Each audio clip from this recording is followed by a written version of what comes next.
Halo teman-teman semuanya, mungkin di awal tahun ini teman-teman ada baru yang ingin memulai resolusi baru dengan belajar bahasa programming atau ingin masuk ke ranah dunia programming dan teman-teman ingin memulainya dengan sebuah JavaScript.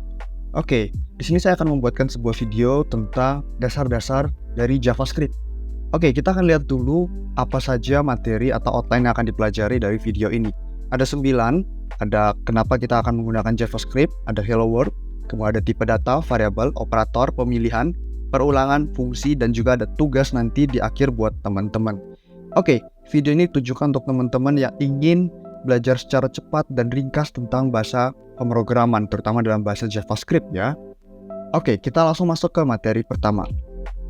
Kenapa JavaScript? Di sini saya sudah mempunyai data ya dari GitHub dan ini diambil dari tahun 2014 hingga tahun 2022. Kita lihat ya hampir selama 10 tahun atau tepatnya 8 tahun ya JavaScript ini eksis sebagai bahasa nomor 1 nih, sebagai top language. Itulah sebabnya kenapa JavaScript ini masih banyak digunakan walau bahasa ini udah hampir 10 tahun nih. Berikutnya kita lihat ada alasan lain di balik itu semua dan ini adalah menurut saya kenapa kita pantas untuk menggunakan JavaScript. Kalau kita lihat tadi kan JavaScript ini menjadi bahasa yang paling banyak digunakan ya, terutama di tahun 2014 hingga 2022. Dan bahasa ini juga mudah dipelajari buat teman-teman yang masih awam dalam dunia programming. Komunitasnya juga besar, artinya banyak orang yang mempelajari ini, banyak orang yang menggunakan ini, jadi banyak sumber untuk teman-teman nanti bisa bertanya ya. Termasuk nanti teman-teman bisa bertanya juga di kolom komentar ini. Dan fleksibilitas. Maksudnya fleksibilitas di sini adalah bahasa ini tuh multi aplikasi. Bahasa JavaScript ini bisa digunakan dalam banyak bidang, dalam pembuatan game, dalam pembuatan mobile dia ada, dalam pembuatan aplikasi desktop, website, dan banyak lagi JavaScript ini digunakan. Jadi JavaScript ini sangat worth it ya, ibaratnya teman-teman belajar satu bahasa dan itu bisa untuk diaplikasikan dalam banyak sekali aplikasi.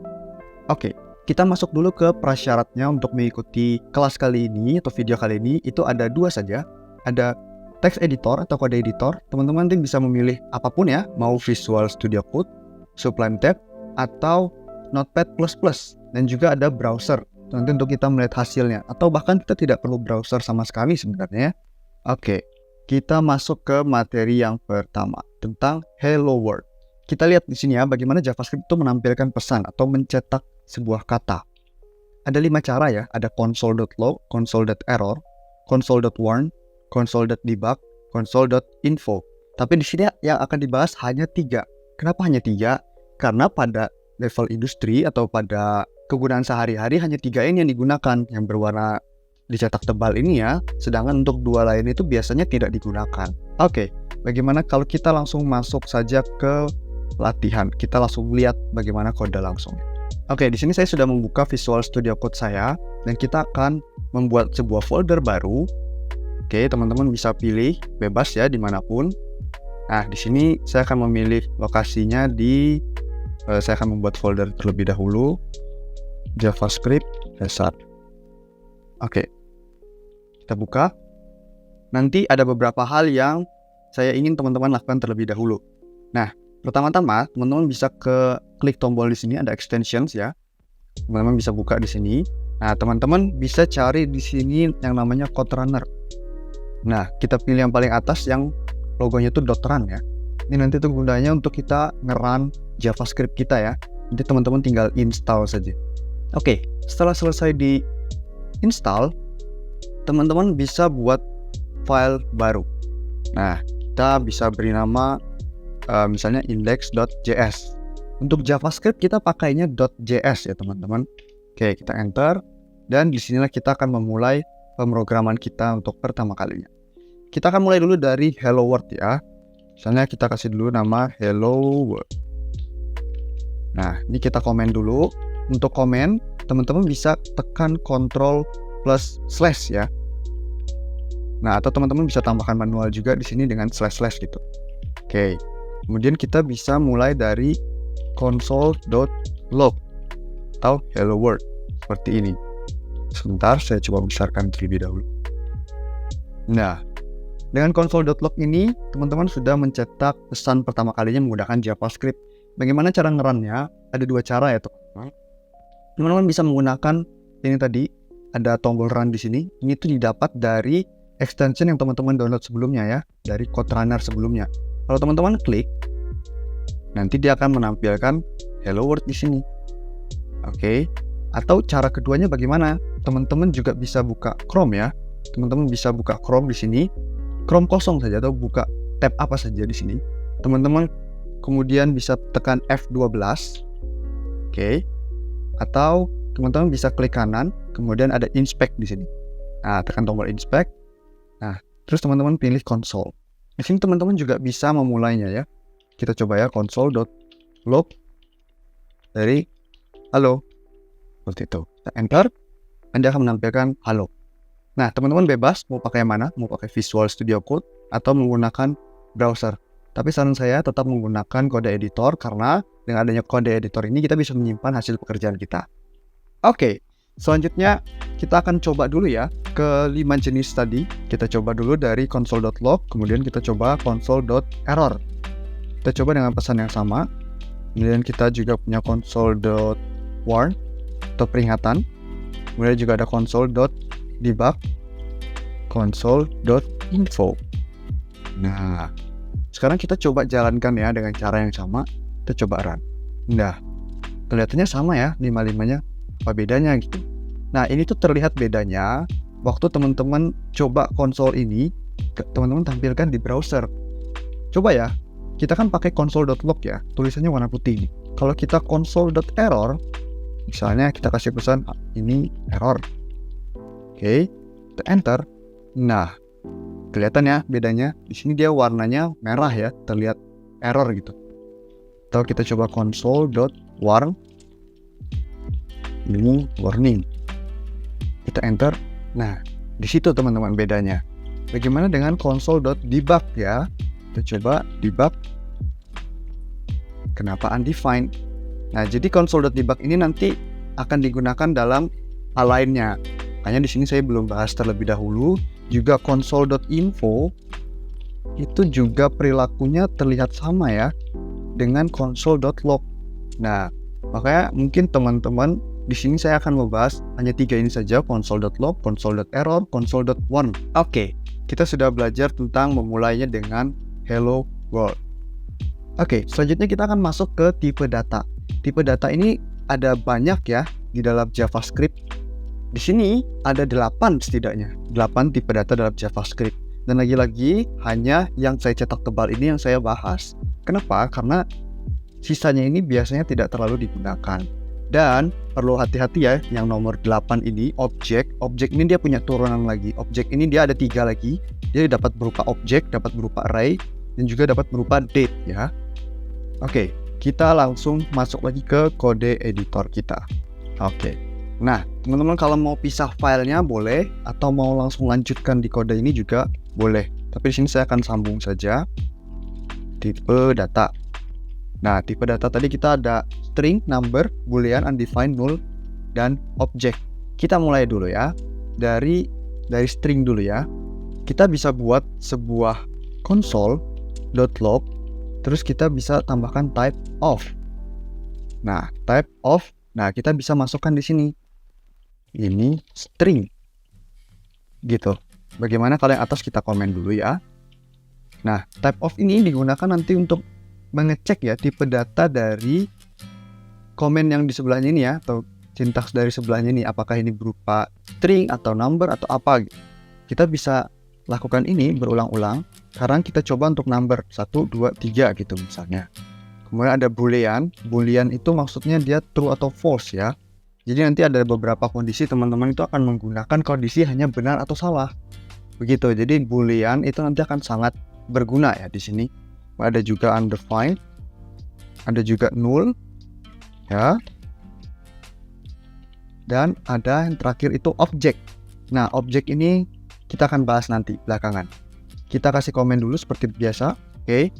Nah, bagaimana? Coba kita run ya. Kita cek di sini. Ini string, dia akan menghasilkan di sini string ya. Kemudian 1, 2, 3 itu number, true itu sebagai boolean, undefined, null itu sebagai objek. Pertama kita akan mulai dulu dari string ya. String ini nanti teman-teman bisa mulai dengan petik 2 atau petik 1, sama saja, mau seperti ini juga bisa. Ini juga string. Petik 2 atau petik 1 sama. Nah, karena di sini Visual Studio Code saya itu sudah banyak ekstensinya, dia otomatis mengubahnya pakai petik 2. Beberapa situasi bisa aja nanti teman-teman mau ketik misalnya hari ini hari Jumat. Nah, kan biasanya Jumat itu ada petiknya begini kan. Kayak kita lebih baik pakai petik 2. Nah, terus bagaimana kalau misalnya nanti kita ingin mengetik hari Jumat, Ibu bilang kepada saya untuk bilang seperti ini misalnya. Belikan Ibu pisang. Nah, ini kan ada 2 petik ya. Sama begini kan kelihatannya. Nah, ini teman-teman bisa akalin ya, pakai petik 1 gitu misalnya. Nah, ini bisa. Atau dibalik. Atau yang di dalam belikan Ibu pisangnya kita bisa pakai petik 2, sedangkan di luarnya pakai petik 1. Ini juga bisa. Tapi bagaimana kalau misalnya teman-teman nanti mau Jumatnya juga ada petik. Nah, ini harus bagaimana ini? Nah, ini ada solusinya ya teman-teman. Kalau untuk simbol petik ini kan petik 2 ini digunakan untuk memulai simbol string ya. Jadi teman-teman bisa tambahkan backslash seperti ini ya. Bukan backslash, saja ada number. Oke, bagaimana kalau kita komen dulu supaya kita enak bahas satu persatu. 1, 2, 3 itu number. Oke, angka. Bagaimana dengan minus 1, 2, 3? Apakah sama? Kita cek. Hasilnya juga sama ya. Tapi nanti dalam beberapa bahasa pemrograman, ini tuh nanti dibedakan ya. Ada bilangan bulat dan ada angka desimal itu dipecah menjadi 2, biasanya dalam bahasa lain. Nah, dalam JavaScript itu sama-sama dianggap sebagai sebuah number. Kalau teman-teman sudah belajar bahasa C misalnya, bahasa C itu dia ada double atau float untuk bilangan pecahan ya. Sedangkan ada integer untuk bilangan bulat. Kita coba di sini misalnya 12,3 ya. Kalau dalam bahasa lain, dengan adanya desimal, itu biasanya dia pakainya double atau float hasilnya. Ini dalam JavaScript itu sekali lagi dia sama-sama berupa number. Selanjutnya kita akan bahas tentang Boolean. Boolean ini sesuatu yang sangat berguna sekali menurut saya, karena ini nanti akan sangat terpakai. Boolean ini adalah benar atau salah. Jadi dia ada true dan ada false. Kita cek false, dia juga Boolean. Begitu saja untuk Boolean. Kemudian juga ada undefined dan ada null. 2 hal ini hal yang unik nih, menarik untuk dibahas. Kalau undefined ini sesuai dengan namanya, dia ini merupakan variabel yang tidak terdefinisikan ya. Artinya variabelnya itu sudah dibuatkan sama dia. Nah, tapi berbeda dengan null. Kalau null ini dia itu variabelnya belum dibuatkan ya, atau lokasinya itu belum dibuatkan dalam memori. Sedangkan undefined itu sudah dibuatkan tapi belum didefinisikan nilainya. Selanjutnya yang akan kita bahas itu adalah object. Berdata dari object ya teman-teman. Nah, object ini nanti punya powerful yang luar biasa banget dalam JavaScript. Karena nanti dalam beberapa pemrograman yang menggunakan JavaScript, misalnya React, Next.js, dan kawan-kawannya, itu akan banyak sekali bermainan dengan object ini ya. Nah, object ini nanti dibagi menjadi 3. Ada object itu sendiri, ada array, dan juga ada date ya. Ada 3 ini. Kita coba dulu dari objek yang pertama. Nah, objek itu dimulai dari tanda kurung kurawal. Seperti ini. Nah, kita coba run. Dia akan menunjukkan kalau ini adalah sebuah objek. Objek ini teman-teman bisa isi dengan key dan value. Artinya teman-teman bisa tambahkan di sini misalnya nama. Terus kita kasih nilainya dari Agus. Seperti ini. Ini juga merupakan sebuah objek ya. Objek yang ada nilainya. Ini nanti akan sangat berguna sekali untuk teman-teman menyimpan data ya. Ada umur nanti misalkan 12, terus ada jenis kelamin atau pria gitu misalnya true gitu. Yang kedua itu ada array. Ya, teman-teman, kita cek array. Coba kita console.log dari type of array itu nanti dimulai dengan simbol kurung siku. Array ini dia tuh menyimpan indeks ya teman-teman. Dia menggunakan indeks. Misalnya kita menggunakan Agus, terus Budi, dan Caca gitu. Array ini nanti dia punya indeks di dalamnya yang dimulai dari 0, di mana Agus ini ada 0, Budi ini 1, dan Caca ini berindeks 2. Oke, ini kalau kita coba cek array ini tipenya tetap objek. Begitu. Nah, coba kita misalnya begini ya. saya ingin contohkan dulu tentang indeks. Nah, misalnya kita punya seperti ini. Kalau kita coba akses dengan indeks ke 0, harusnya nanti yang tampil hanya Agus. Karena saya hanya memilih, hanya Agus yang tampil ya. Karena saya hanya memilih indeks ke 0. Agus ini dimulai dari ke 0. Budi ini 1, Caca ini 2. Itu perilakunya dari array ya. Dan juga ada yang ketiga itu date. Kita coba console.log dulu. Type of new date. Nah, date ini kita untuk mendapatkan tanggal hari ini atau waktu hari ini. Ini juga objek ya. Dimana kalau kita coba hapus type of-nya, kita lihat sebenarnya new date ini dia menampilkan apa ya? Tuh, dia menampilkan waktu saat ini. Itu ada tanggal 12 bulan 1 2024. Kita lihat ya, ada sesuatu yang menarik di sini. Bisa nggak dari objek sama array ini digabungkan? Karena kalau objek ini dia hanya bisa simpan satu data ya, tapi banyak isinya. Sedangkan array ini dia bisa diisi banyak ya, tapi datanya cuma bisa satu. Nah, di sini bisa digabungkan teman-teman. Kita bisa console.log ini ya. Misalnya kita buat array dulu nih. Kemudian kita bisa buat objeknya di dalam. Jadi ada namanya Agus, kemudian umur 12 begitu ya. Terus kita buat lagi data kedua. Nama Budi,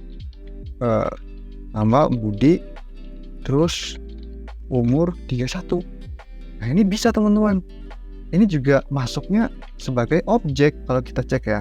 Tuh, dia juga sebagai objek. Tapi bagaimana ya? Misalnya kita coba akses nih data yang si Budi ini.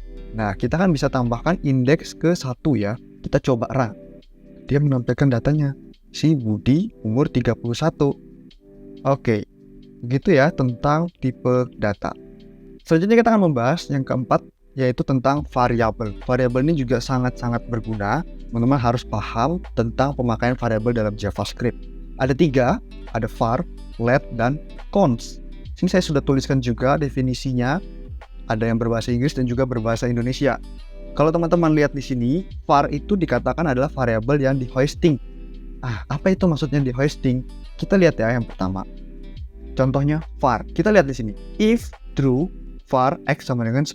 Kita cek console.log, si outputnya 10 ya. Terus di luar if, kita juga punya console.log.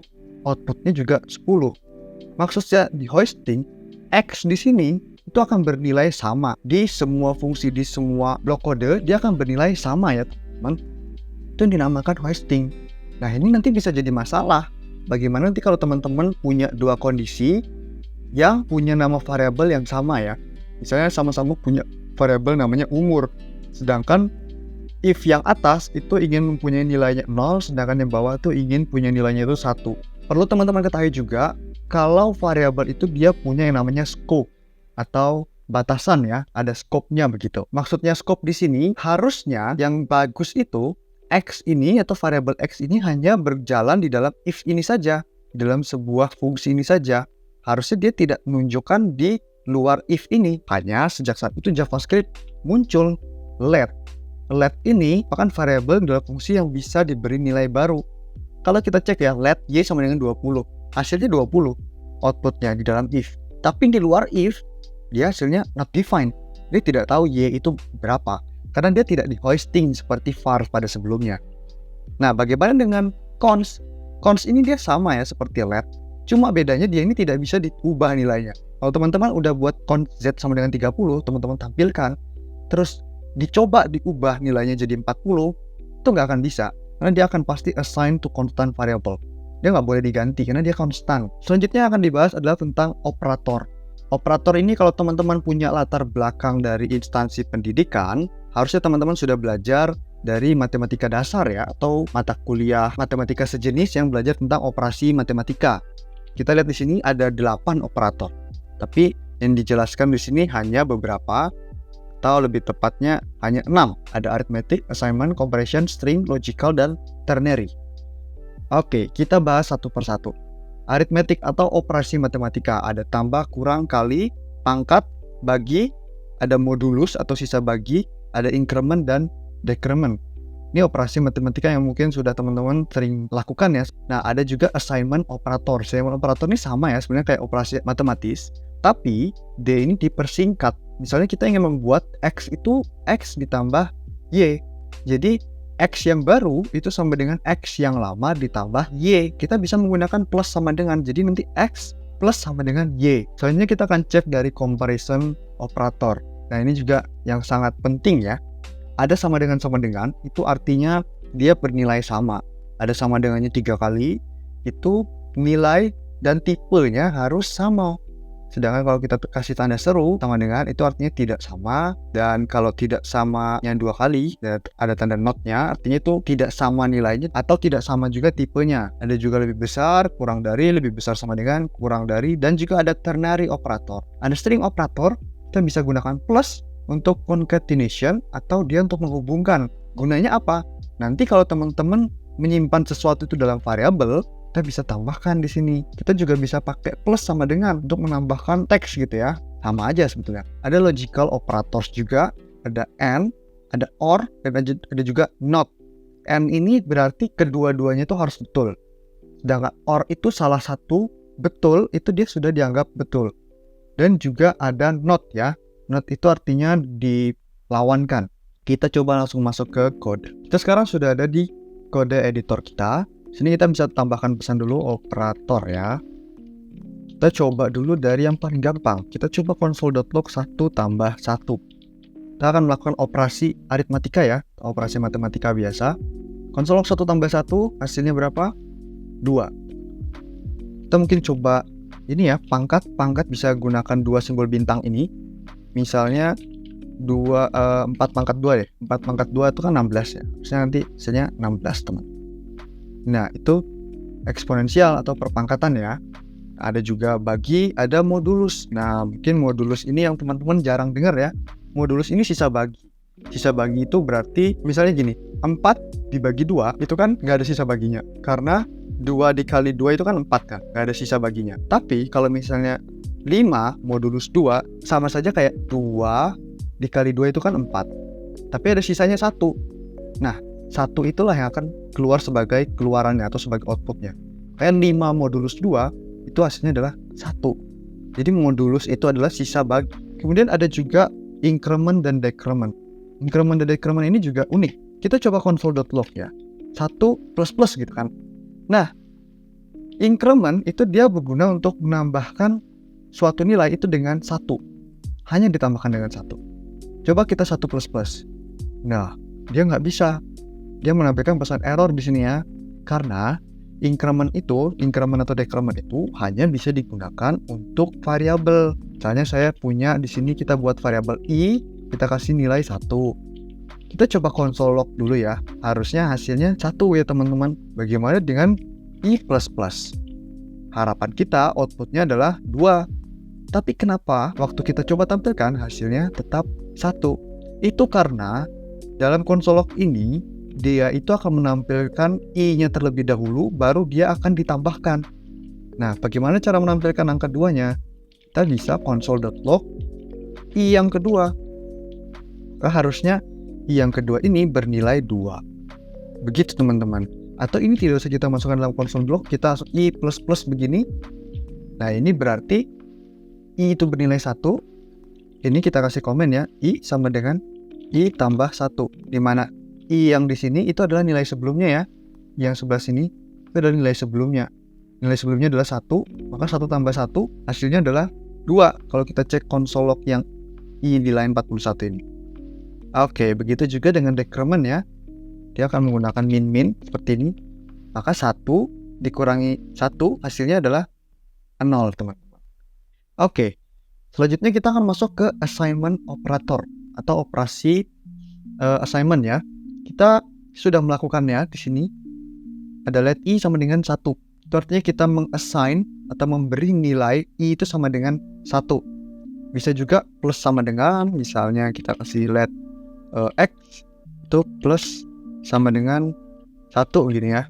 Nah, ini tidak bisa dilakukan teman-teman. Kenapa? Karena x ini dia belum tahu ya. Dia belum tahu nilainya berapa. Yang bisa kita lakukan itu adalah i. Nah, ini kenapa bisa? Karena i yang pertama itu kita sudah assign, kita sudah kasih nilai. Oh, i yang di sini itu 1. Karena operasi ini kalau kita bacakan i sama dengan i plus 1. Gitu, jadi dia harus punya dulu nilai sebelumnya, harus di-assign dulu teman-teman. Bagaimana kalau ini kita kasih 5? Kalau kita kasih 5 berarti I akan ditambahkan dengan 5. I sebelumnya yang ada waktu kita assign itu akan ditambahkan dengan 5. Maka harusnya kalau kita console.log I, harusnya dia akan menampilkan nilai 6. Oke, begitu tentang assignment yang plus sama dengan. Sekarang kita akan masuk ke comparison. Oke, ini adalah operasi pembandingan. Misalnya begini, kita coba console.log ya. Apakah 1 itu sama dengan 1? Hasilnya ini kan boolean. Kita lihat di sini ya. Apakah string 1 sama dengan 1? Di sini hasilnya adalah true, booleannya ya. Comparison itu hasil itu berupa true dan false. Oke, 1 sama dengan 1. Itu untuk ngecek value-nya saja kalau menggunakan sama dengan. Tapi kalau kita menggunakan console.log misalnya 1 sama dengannya 3 kali, artinya tipe datanya juga dicek. Kalau kita lihat di sini, tipe data yang 1 di sebelah kiri ini adalah string, sedangkan yang sebelah kanan ini adalah number. Maka harusnya outputnya adalah false, karena tipe datanya juga diperiksa. Nah, bagaimana dengan tidak sama dengan ya? Kita coba di sini. Apakah 1 itu tidak sama dengan 2? Tidak sama dengan, kita bisa kasih simbol dengan not ya, atau tanda seru begini. Ini apa jawabannya teman-teman? Harusnya true ya, karena 1 itu betul. 1 itu tidak sama dengan 2. Ada juga operasi-operasi lain, seperti lebih besar, kurang dari, console.log 1, apakah lebih besar dari 5? Ini false ya. Nah, false di sini hasilnya. Ada juga kurang dari, ada lebih dari sama dengan, kurang dari sama dengan. Ada satu lagi comparison yang cukup unik ya. Di sini namanya ternary. Ternary ini cukup unik. Jadi begini. Ternary ini, kita coba console.log ya. Dia itu akan melakukan pemeriksaan dengan kondisi sintaks yang cukup unik ya. Teman-teman nanti tapi sering melihat ini nanti. Misalnya begini. 1 lebih besar sama dengan 2. Nah, ternary itu dia menggunakan simbol tanda tanya. Kita misalnya tampilkan di sini benar, salah. Oke. Ini adalah satu sintaks yang menggunakan ternary operator. Dia menggunakan tanda tanya di sini. Maksudnya bagaimana? Dia ngecek dulu kondisinya. Apakah 1 itu lebih besar dari 2? Kalau iya, dia akan ngasih tanda tanya dulu. Kalau iya, nilai yang di sini itu selalu true ya. Artinya yang ada di sini itu selalu true. Jadi kalau benar, dia akan menampilkan pesan benar. Sedangkan kalau salah, dia akan menampilkan pesan salah. Maka kalau dari kode ini hasilnya harusnya apa teman? Harusnya salah ya, karena 1 itu tidak lebih besar dari 2. Kita coba misalnya 5. Dia akan ngecek dulu apakah 5 lebih besar dari 2. Dia nanya, terus oh iya betul, kalau langsung hasilnya adalah benar ya teman-teman. Itu tentang ternary. Oke. Kemudian ada juga string operator. String operator nih kita bisa gunakan untuk menambahkan atau concatenation dari sebuah string. Misalnya halo, kemudian kita bisa plus 1, 2, 3. Oke, yang atas kita komen dulu ya. Kita coba tampilkan. Kalau kita coba lihat yang ini, maka harusnya hasilnya halo 1, 2, 3. Karena dia itu akan disatukan, disambungkan seperti itu. Nah, ini berguna sekali ya. Kalau misalnya teman-teman punya begini. Misalnya teman-teman punya cons nama misalnya Agus. Oke. Agus gitu ya. Nah, terus teman-teman halo plus nama. Nah, hasilnya nanti bagaimana? Halo Agus. Coba kita kasih spasi ya. Halo Agus. Nah, ini lumayan berguna ya. Kalau nanti kita kan punya banyak data nanti misalnya ya. Ini contohnya begini. Kita ambil dulu ya. Misalnya kita punya data ya. Oke, kita punya data yang dia itu array of object. Jadi di dalam array ini ada objeknya. Bagaimana? Kita kan bisa melakukan perulangan nanti ya ke depannya. Nah, kita bisa coba akses nih. Misalnya kita mau halo Budi. Kita kan berarti bisa halo data, kemudian indeks ke 1 ya, Budi ini. Karena ini tadi indeks ke 0, sedangkan yang ini indeks 1. Ya, indeks ke 1. Nah, kita bisa kasih dot nama. Nah, dengan dot nama ini nanti dia akan mengakses namanya. gitu teman-teman. Kalau kita coba tampilkan halo Budi, ini misalnya kita tambahkan lagi ya, saya berumur, kemudian kita kasih lagi plus data div1.umur gitu misalnya. Kita coba run. Tuh, halo Budi, saya berumur 31. Ini nanti akan sangat terasa sekali ya, concatenation ini nanti berguna kalau kita nanti sudah masuk ke looping, apalagi ya perulangan nanti di situ. Oke, itu tentang string operator. Jangan dilupakan, kita akan menggunakan plus. Nah, selain plus, ada juga cara lain untuk concatenation ini. Kita juga bisa gunakan backtick seperti ini ya. Nah, kita halo seperti ini. Kemudian kita bisa langsung isi variabelnya dengan $, kemudian kurung kurawal. Misalnya, coba kita nyalakan lagi data tadi.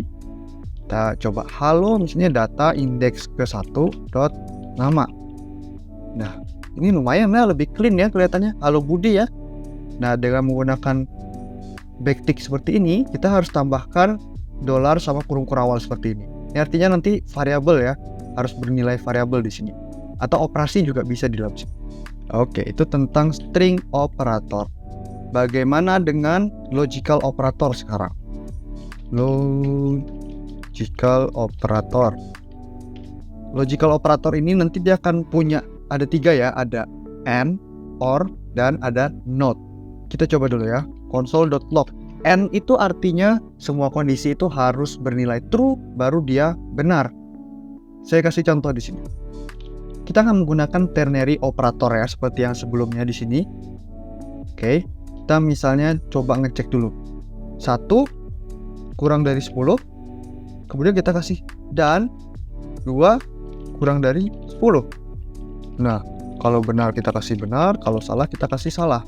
Nah, ini bagaimana cara bacanya?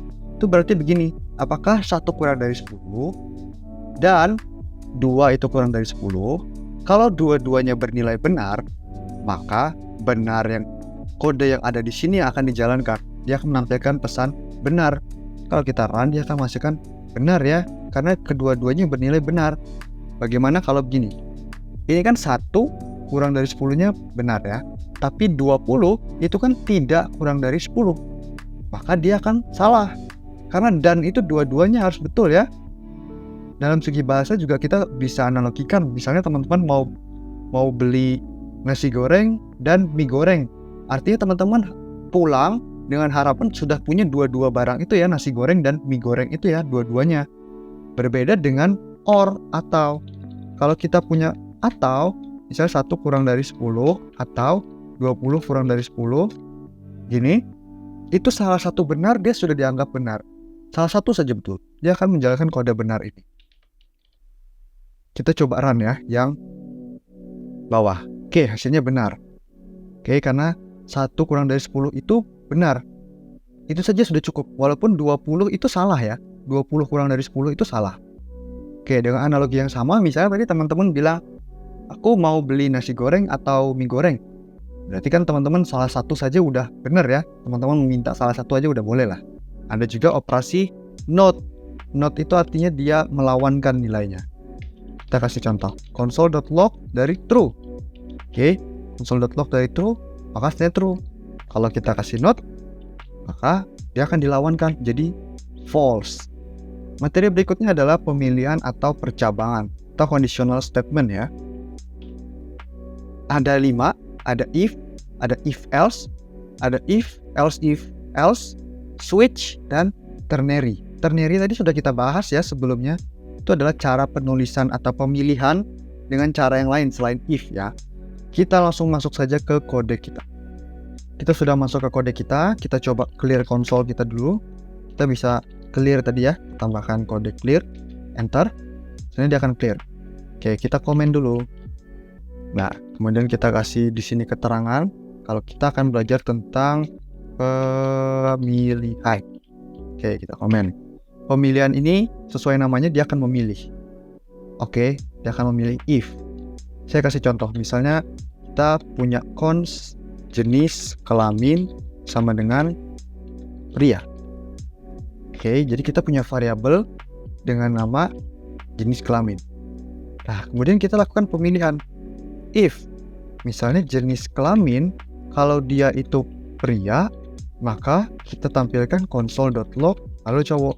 Selain itu, else console.log halo cewek. Ini kondisi itu seperti ini, kondisional. Simpelnya seperti ini. Kita punya jenis kelamin ya. Kita kasih nilai dia tuh sebagai pria. Kemudian dia ngecek apakah jenis kelaminnya pria. Kalau pria, dia akan menampilkan pesan halo cowok. Selain itu, dia akan menampilkan halo cewek. Kita coba run ya. Nah, halo cowok. Tapi bagaimana dengan pria P-nya kecil ya? Nah, kita coba ini. Pria P-nya kecil. Halo cewek. Nah, di sini hati-hatinya. JavaScript itu membedakan huruf besar dan huruf kecil. Jadi, huruf besar huruf kecil di sini berpengaruh ya. P besar dan P kecil perlu diperhatikan. Nah, di sini munculnya halo cewek ya. Waktu di sini tadi P-nya kecil, prianya kecil, karena kondisinya di sini hanya pria dengan P besar. Oke, itu if dan else. Lalu bagaimana misalnya kita punya usia? Coba kita ganti. Kita timpa aja.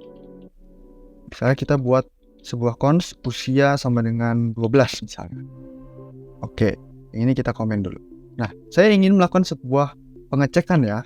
Jadi kalau usianya itu kurang dari 12 tahun, dia akan saya kategorikan sebagai anak kecil.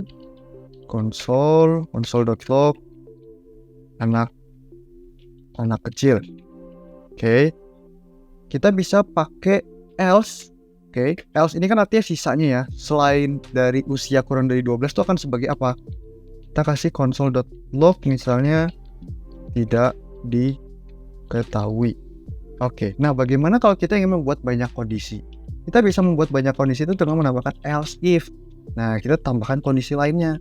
Usia kurang dari 24 misalnya.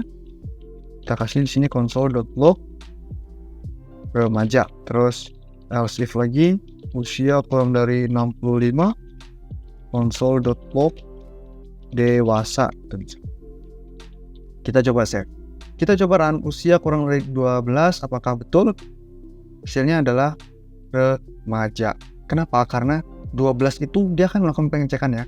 Apakah usia kita kan di sini 12? Dia akan ngecek apakah 12 itu kurang dari 12? Tidak ya. Karena 12 itu sama dengan 12. Kecuali teman-teman tambahkan sama dengan di sini, artinya kalau dia juga sama-sama 12, dia akan masuk sebagai anak kecil.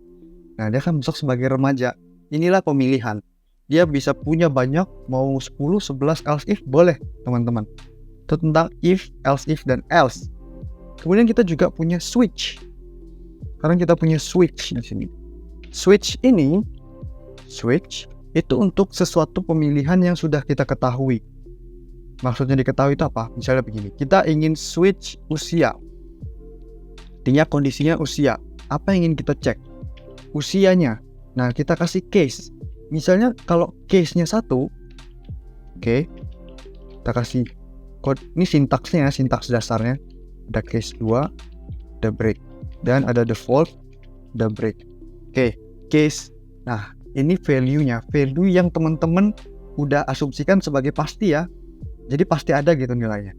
Lalu kita ganti aja pakai jenis kelamin kali ya. Karena pria mungkin hanya P sama W gitu ya. Nah, jenis kelamin. Nah, jadi kalau case-nya itu P atau W, hanya ada 2, sudah diketahui ya. Nah, ini kita bisa console.log halo cowok. Sedangkan untuk yang bawah console.log halo cewek. Nah, sedangkan defaultnya atau selain itu halo. Begitu ya. Nah, kenapa ditambahkan break? Break ini ditambahkan supaya begitu dia itu masuk ke case P, artinya nilai dari jenis kelamin itu P, dia tidak akan mengeksekusi sisanya. Dia langsung keluar dari situ. Gitu ya teman-teman. Kita coba run. Oke, hasilnya adalah halo cowok. Karena jenis kelamin kita nilainya adalah P. Ya teman-teman. Materi berikutnya adalah perulangan atau looping. Misalnya kita punya cons nama mahasiswa. Kita punya Agus, Budi, Caca. Ini lupa ditambahkan string ya, karena dia harus berupa string. Nah, kita bisa coba mengaksesnya, nama mahasiswanya indeks ke 0, ke 1, ke 2 begitu. Ini cukup repot ya kalau kita mau menampilkan 3 data, oke. Tapi bagaimana kalau kita punya nanti banyak sekali data ya? Kita bisa menggunakan looping. Looping ini kita bisa menggunakan sintaks for yang paling mudah. Kita lihat seperti ini contohnya. Kita punya Agus, Budi, Caca. Kita ingat kalau setiap array itu punya indeks yang dimulai dari 0. Maka kita akan buat sebuah perulangan. Kita buat variabel, namanya itu adalah i. I ini kita akan kasih nilai dasarnya 0. Oke, jadi ini sintaks dasar dari for. Kalau yang pertama di sini itu adalah initial value-nya, atau i itu kita akan kasih nilai berapa. Namanya nggak harus i, bebas, tapi biasanya orang menggunakan i. Oke, kita kasih nilai 0. Karena array itu dimulai dari 0. Kemudian kita kasih nama manusia.length. Itu nanti bawaan dari sana. Array itu punya length atau panjangnya. Isinya itu ada berapa panjang. Supaya nanti dia akan menjadi dinamis. Teman-teman, harusnya kan isinya sebagai 3 ya. Karena ini isinya ada 3. Agus, Budi, Caca ini kan ada 3. Jadi 1 kurang dari 3 itu juga boleh. Tapi supaya ini nanti lebih dinamis, artinya waktu teman-teman menambahkan data, itu kita tidak perlu mengubah for-nya. Karena dia sudah otomatis untuk menghitung secara otomatis menggunakan .length. Kemudian kita tambahkan i++. Nah, jangan lupa i++ itu tadi apa? I++ itu artinya i yang sebelumnya itu akan ditambahkan dengan 1. Bagaimana cara bacanya? Jadi seperti ini. Kita kasih variabel dengan nilai 0 di sini. Kemudian dia akan ngecek apakah i itu kurang dari nama mahasiswa.length. Nama mahasiswa.length-nya itu berapa? 3 ya. Karena length-nya itu ada 3, ada Agus, Budi, dan Caca. 0 itu kurang dari 3, betul ya. Maka dia akan menampilkan console.log nama mahasiswa indeks ke i. I itu tadi berapa? 0. Nah, setelah 0, dia akan menambahkan i++. I++ berarti sekarang i-nya akan bernilai 1. Kan dia perulangan kedua nanti dia akan menampilkan Budi. Perulangan ketiga dia akan menampilkan Caca. Oke, ada beberapa cara perulangan. Ada for in, ada for of, while, dan do while. Kita langsung coba ke kodenya. Oke, kita sudah ada di Visual Studio Code. Kita coba komen yang sebelumnya. Oke, ini juga kita komen. Oke, notes dulu di sini tentang perulangan. Perulangan di sini misalnya kita buat sebuah cons data tentang nama ya. Kita buat array, misalnya ada Andi, kemudian ada Budi. 2 ini saja terlebih dahulu ya.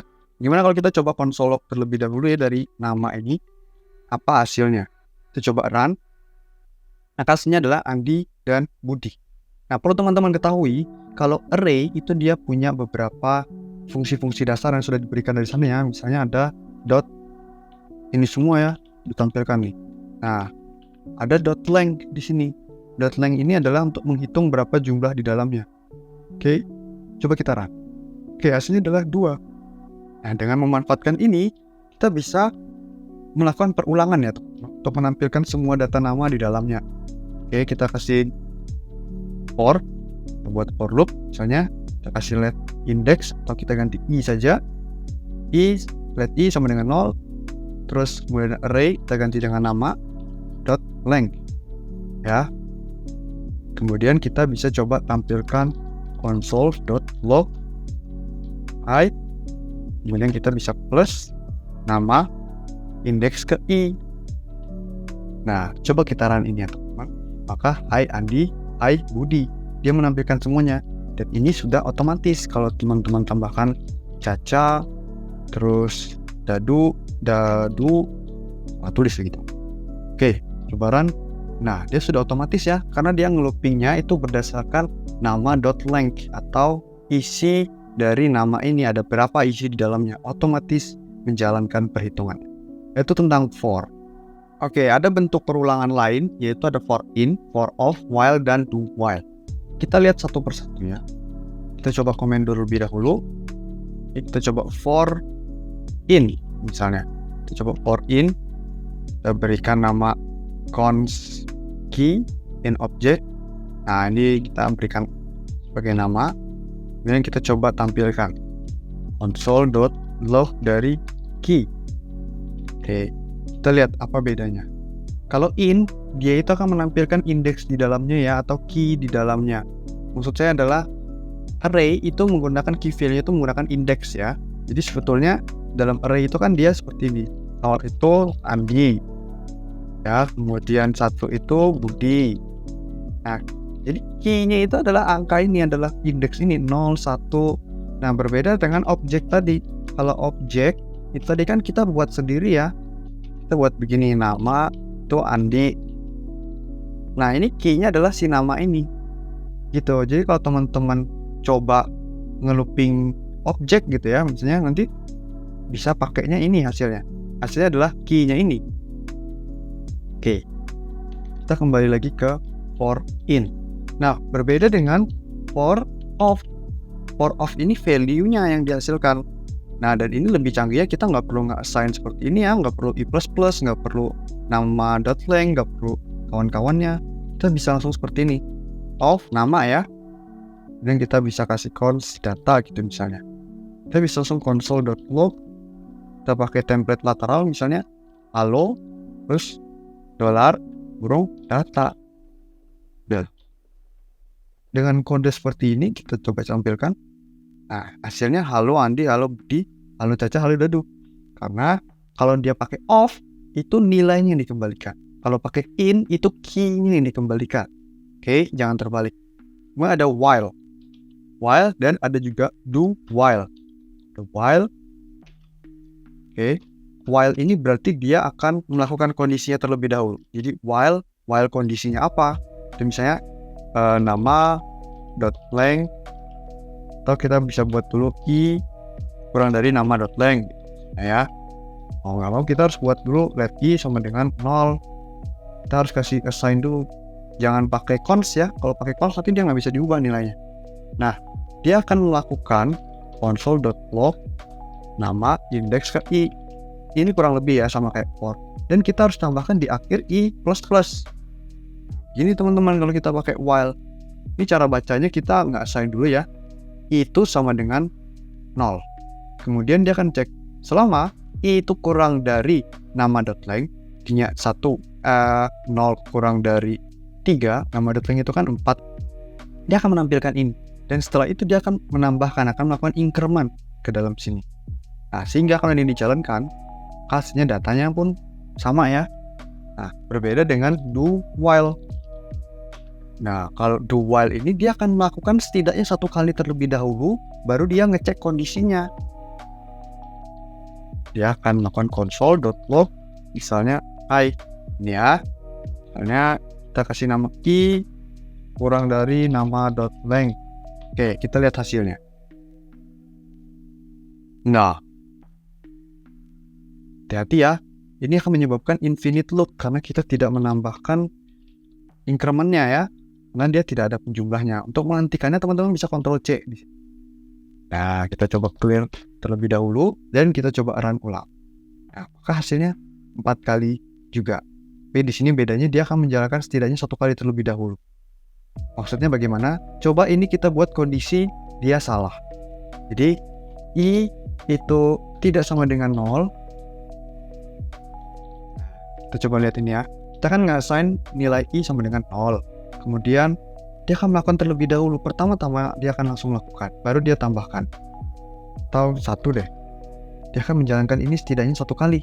Karena begitu i++, i akan berubah menjadi 1. Kemudian apakah i itu tidak sama dengan 1? Kan salah ya, false ya. Maka dia tidak akan dijalankan lagi, dia tidak akan mengulang.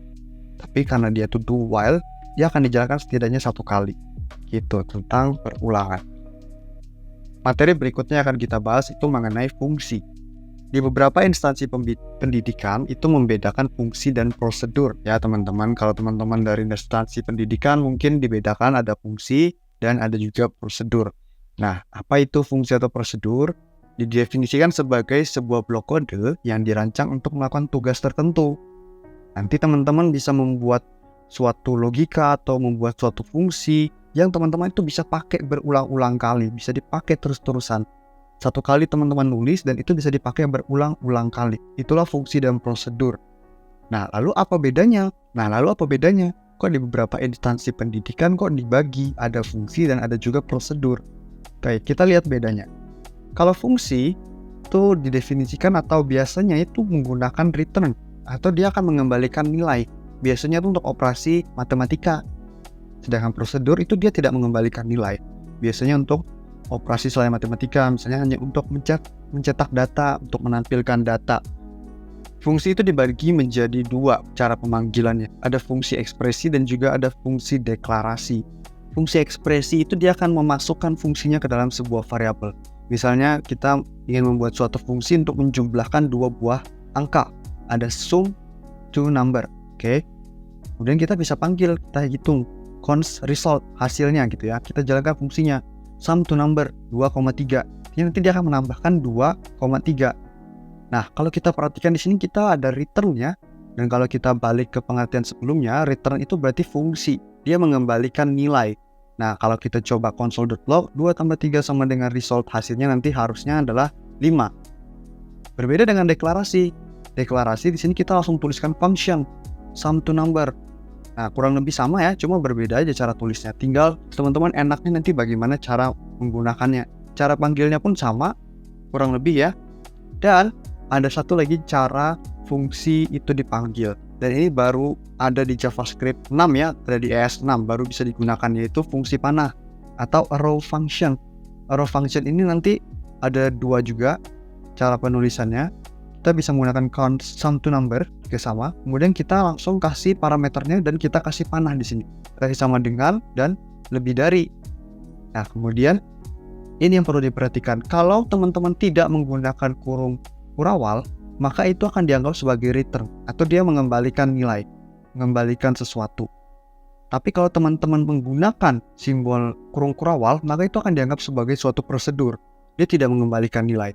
Maka kalau teman-teman yang menggunakan tanda kurung kurawal, teman-teman harus tambahkan return. Nah, ini adalah penjumlahan matematika ya, perlu dikembalikan nilainya. Kita langsung masuk ke kode editor kita. Oke, kita sudah ada di kode editor kita. Coba terminal kita clear dulu. Clear. Kemudian kita kasih pesan di sini fungsi. Nah, kita coba yang pertama. Ada fungsi ekspresi. Oke, fungsi ekspresi itu dia akan menyimpan suatu fungsi itu dalam sebuah variabel. Cara penulisannya misalnya const sum to number sama dengan function. Ini parameter. Parameter ini setelah ini akan kita bahas ya. Nah, ini kita bisa pakai kurung kurawal ya. Kemudian kita kasih return A tambah B gitu. Kemudian kita coba tampilkan hasilnya console.log 2 tambah 3 sama dengan, nah kita kasih concat sum number 2,3. Coba kita run. Hasilnya adalah 5. Kenapa? Karena 2 tambah 3 sama dengan, kemudian kita melakukan memanggil fungsi di sini. Kita akan melakukan pemanggilan fungsi. Dia akan menambahkan angka 2 dan 3 di sini. Hasilnya adalah 5. Nah, kalau kita nggak return bagaimana? Kita lihat ya. Kalau kita nggak return, nah dia hasilnya undefined. Kenapa undefined? Karena dia tidak mengembalikan nilai apa-apa. Dia harus ditambahkan return ya untuk operasi matematika. Sekarang, kapan kita tidak membutuhkan return? Kita tidak membutuhkan return misalnya hanya untuk nge-print sesuatu. Misalnya begini, console.log. Karena kita buat const show nama itu misalnya, kemudian kita buat function nama parameternya, kemudian kita kasih di sini console.log halo nama. Kita jadikan template lateral view. Oke, ini ya. Nah, misalnya kita coba panggil nih, show nama. Nah, kita kasih di sini misalnya Agus. Ini tidak perlu return karena dia hanya menampilkan oke, halo Agus ya. Oke, kalau teman-teman lihat sini, kenapa ada undefined? Karena kita berusaha membuat console log itu 2 kali. Nah, fungsi ini harusnya kita keluarkan ke sini. Nah, harusnya kita cukup memanggil seperti ini. Nah, kita panggil fungsinya dan dia akan mencetak namanya. Gitu ya teman-teman, untuk menggunakan return dan tidak. Oke, selanjutnya adalah fungsi deklarasi. Fungsi deklarasi ini mirip, cuma beda cara tulis saja. Tulisannya itu dengan function terlebih dahulu, kemudian kita bisa tambahkan misalnya subtract to number ya, dan kita bisa kasih parameternya di sini A, B. Kemudian kita return A min B. Ini artinya pengurangan ya. Nah, sama juga cara panggilnya juga sama. Console.log nya 5 4 kurang 1 sama dengan subtract to number 4,1. Nah, ini juga sama ya teman-teman. 4 kurang 1 sama dengan 3. Gitu deklarasi. Jadi fungsi ekspresi dan fungsi ekspresi itu penulisannya aja yang berbeda. Dan yang ketiga itu kita punya row function ya. Row function. Nah, ini yang terbaru dan ini yang paling sering digunakan belakangan ini. Itu kita dapat menuliskannya seperti ini. Misalnya it by 2. Oke, kita buat variabelnya misalnya parameternya misalnya number. Parameter itu gampangannya sebagai suatu input ya. Nah, kalau teman-teman tidak menggunakan kurung kurawal, maka itu akan langsung diasumsikan sebagai sebuah return. Teman-teman bisa langsung number dibagi 2. Sesuaikan namanya ya, divide by 2, ya dibagi 2. Kita coba komen. Nah, kita coba tampilkan console.log kemudian 6 bagi 2 sama dengan divide by 2 6,2. Oke, kita coba. Nah, hasilnya 3. Beda kalau teman-teman ingin menggunakan kurung kurawal di sini. Dia akan dianggap sebagai suatu prosedur. Dia akan menjalankan banyak fungsi. Teman-teman juga bisa menggunakan kurung kurawal ini untuk melakukan operasi yang lebih banyak ya. Contohnya begini. Misalnya, kita ingin melakukan perhitungan itu tidak hanya dibagi 2, tapi ada penjumlahannya dulu, ada pengurangannya terlebih dahulu, baru dia dibagi 2. Nah, kita buat seperti ini, const result ya, number ini kita ingin kalikan dengan 10%, artinya dikali 0,1. Kemudian result ini kita ingin tambahkan dengan 10 terlebih dahulu. Oke, baru kita kembalikan nilainya, return result dibagi 2. Nah, ini juga bisa ya teman-teman. Jadi kalau punya fungsi yang dia itu menyediakan banyak perhitungan, itu bisa juga pakai kurung kurawal seperti ini. Dan jangan lupa returnnya. Kalau itu operasi matematika ya. Kita coba run, berapa hasilnya? Oke, jangan lupakan materinya. Kalau const itu dia tidak bisa diubah, sedangkan di sini kita mencoba menambahkannya dengan 10. Kita ganti dengan let. Maka hasilnya 5,3. Gitu teman-teman. Materi berikutnya adalah tentang parameter di fungsi. Ada 2 karakteristik ya yang ada di parameter ini. Yang pertama itu tidak terbatas jumlahnya atau unlimited number. Teman-teman bisa buat parameter itu banyak, mau 10, 20, 30 bebas. Nah, tapi dengan banyaknya parameter itu akan membuat teman tuh pusing sendiri. Jadi lebih baik nanti suatu fungsi itu dipecah menjadi kecil-kecil. Atau atomic design ya, suatu fungsi itu dipastikan hanya menjalankan suatu fungsi spesifik tertentu. Misalnya hanya untuk menjumlahkan, hanya untuk mengurangkan. Jangan membuat suatu fungsi itu terlalu kompleks untuk menghitung ini dan itu. Kemudian yang kedua juga, fungsi itu dapat berperan atau parameter itu dapat berperan sebagai masukan dan keluaran. Maksudnya bagaimana? Kita lihat ya. Kita kembali ke kode editor kita. Number di sini tuh akan masuk sebagai masukan. Oke, teman-teman, kita memanipulasi nilainya itu dari number. Ya, pastikan di sini nilai yang teman-teman bawa itu sama ya. Kalau misalnya teman-teman cuma punya satu parameter, panggilnya juga satu. Nah, tadi kalau teman-teman sadar, di sini yang hanya punya number, di sininya kita panggil 2 kali. Nah, tapi kenapa tetap jalan? Karena begitulah karakteristiknya. Coba kita kembalikan ini ya. Misalnya kita return number dibagi 2. Oke, kita lihat. Kalau suatu fungsi itu parameternya 1, kemudian dipanggilnya itu dengan lebih dari 1, ini misalnya, maka sisanya itu tidak akan dihiraukan. Dia tidak akan error. Yang ini tuh tidak akan dihiraukan. Tetapi bila di sini itu harusnya tidak ada, nah sini 10 dibagi 2 gitu kan. Nah, tapi teman-teman memanggil, oke, kita coba, kita lihat. Nah, ini juga tidak apa-apa karena yang ini tuh dihiraukan. Tapi terbalik, misalnya begini, teman-teman punya number 1 dan punya number 2 gitu. Sedangkan teman-teman coba panggil 1. Kita lihat begini ya.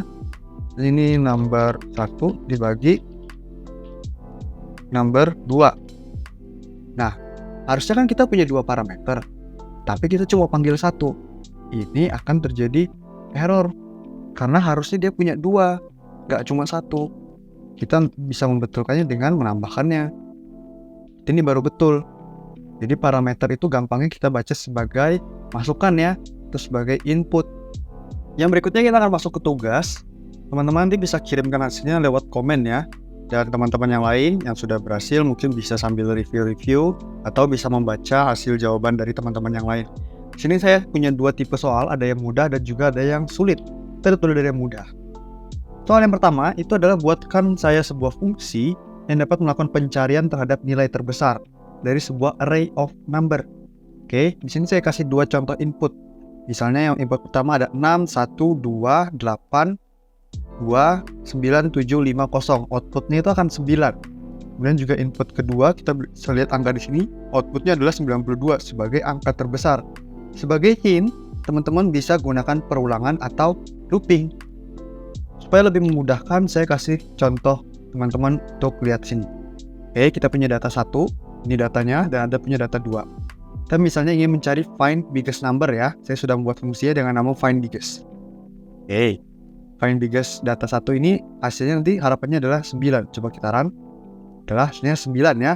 Kalau kita masukkan data 2, di sini untuk carikan data kedua, maka dia akan masukkan 92. Oke, begitu untuk tugas yang pertama.